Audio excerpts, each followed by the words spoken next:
Guys, ang cute talaga nitong tumbler na to kasi tamang-tama lang yung size niya at para siyang Coke in can na legit. Pero, reusable siya. So, pwede nyo siyang buksan yung lid and then meron siyang straw. Very flask. So, mapipreserve yung temperature ng drinks ninyo dito, hot or cold. Pwede nyo siyang gawing baunan for your kids o kaya naman you're going on a trip. Lalagay nyo lang dito yung kung anong gusto yung ilagay na inumin. Ayan, tamang-tama lang siya. Hindi pa siya napuno. Tapos, pwede nyo siyang lagyan ng ice.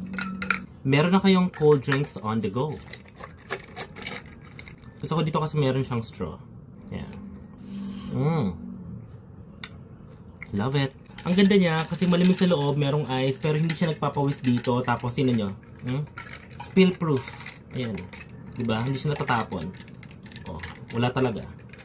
Ako, I personally love it kasi super stylish niya and tamang-tama yung size. Pwede nyo siyang ilagay sa bag and pwede nyo rin ilagay yung mga coffee nyo dito. So, add to cart nyo na guys and check out!